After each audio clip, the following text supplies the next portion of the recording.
exchange that you see on Wall Street, what they are trying to do here is they are shorting the president's agenda because Wall Street thinks, after 60 years of being utterly catered to, that they control this country and that they should control the president and all of our elected officials. And of course, they think that because that has been the case for so long. As tens of millions of Americans and more globally struggle with rising prices from Donald Trump's tariff agenda, Fox News is stepping in with what they call hard-hitting journalism. So what's their bold truth today? Well, apparently the crisis we should be focused on is masculinity, not inflation, not lost wages, not the fact that Trump's policy is basically a tax on working class Americans. No, it's that American men have lost their jobs and their masculinity. And tariffs, they say, will bring it all back. That's where Fox guest Batya Ungar-Sargon comes in. It's not just the destruction of the economic vitality of the working class, but there has been a spiritual decimation that has come along with that. A crisis in masculinity because we shipped jobs that gave men who work with their hands for a living and rely on brawn and physicality off to other countries to build up their middle class. And then we imported millions and millions of illegals to work in construction, to work in, yes, manufacturing, what's left here, to work in landscaping, to work in janitorial services, to work in a whole bunch of jobs that used to give men access to the American dream. She says these tariffs aren't just an economic move. They're a cultural reset, a return to male dominance. In her words, tariffs will restore masculinity.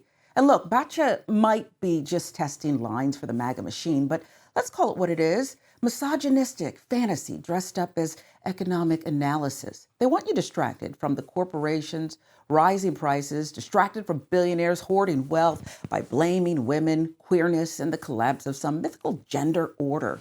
The right wing has been romanticizing traditional masculinity, their code for submission, control, and patriarchy, for centuries. And when Batya goes on Fox to say it's time to bring that back, she says reinforcing a long-standing conservative weapon, toxic masculinity. And Batya's not alone. Cue Matt Walsh, who, if you haven't heard by now, has made a whole career out of turning male insecurity into YouTube engagement. In a clip that probably made his viewers cheer and the rest of us cringe, he claims that men are generally not attracted to ambitious, career-driven women.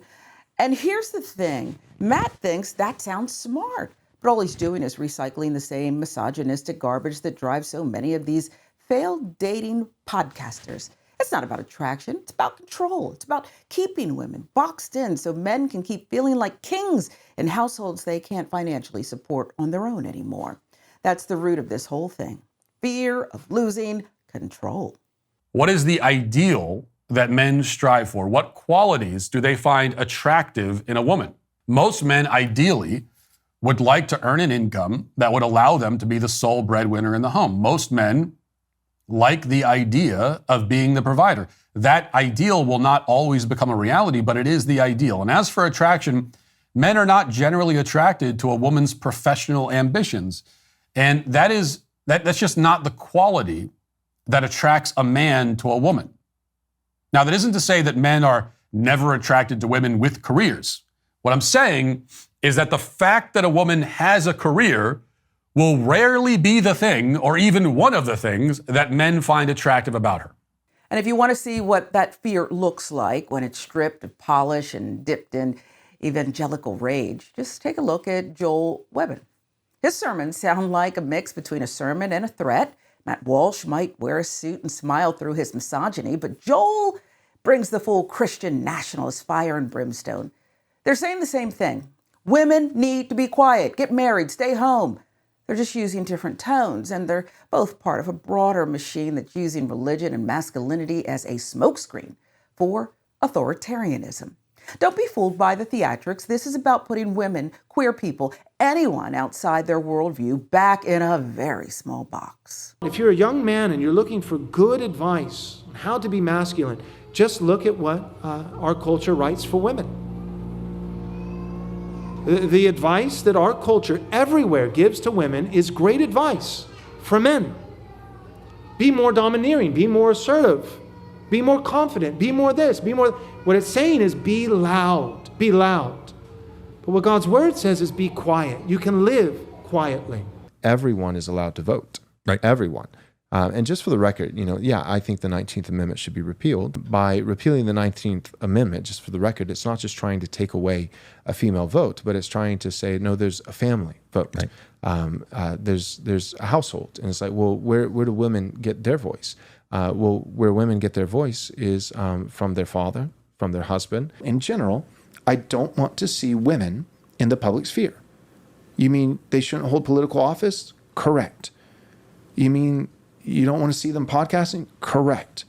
Well, but what about in the marketplace, with 9 to 5, careers? Nope, not that either. Take Candace Taylor, failed Georgia gubernatorial candidate and unhinged conspiracy theorist, who now uses her platform to claim that witchcraft is behind every political problem and that democracy itself is demonic. Yeah, seriously. And it might be easy to laugh it off, but here's why we shouldn't. People like Candace Taylor are now mainstream voices in the Republican Party, and they're saying the quiet part out loud. They do not want democracy. They don't want representation. They want domination. And they'll blame witches, LGBTQ people, immigrants, whoever they need to justify taking it all away. When they talk about God's order, what they mean is white, male, Christian, and authoritarian. I don't believe in us having a female in the executive branch at all. I do not want a female president. I do not want a female vice president. I want alpha godly men leading our country. I'm not about women empowerment. And Elizabeth, I don't know if you feel like that. You can talk about that as well. But people get aggravated. Women get aggravated with me that are about a feminist movement. I hate feminism. Hate it. When women were granted the right to vote, the nation had already accepted the lie that a nation is nothing more than a collection of individuals. And so the matter was framed this way. Men as individuals can vote, so why cannot individual women do the same? We were so muddled, we thought we were giving the franchise to women when we were in fact taking it away from families. He said the feminist agenda is a socialist, anti-family political movement that encourages women to leave their husbands, kill their children, practice witchcraft, destroy capitalism, and become lesbians. I like, right. If you said that back then in the early 90s, screw that, in the early 2000s, I mean, you would be crucified in the public square, okay? You would be martyred for saying something like that. And now you read such a prescient, I want to call it, quote from 1992, and you're like, that, wow. Like feminism checks all of those boxes. And if you need one last example of how deep this rot goes, look no further than Trump's media machine. You've got sycophants defending him for golfing during a market crisis. You've got influencers pushing conspiracy theories while pretending to be journalists. And through it all, the one thing they never do is challenge Donald Trump or his movement. Because at this point, the far right has completely handed over the reins to Christian nationalism and white male grievance.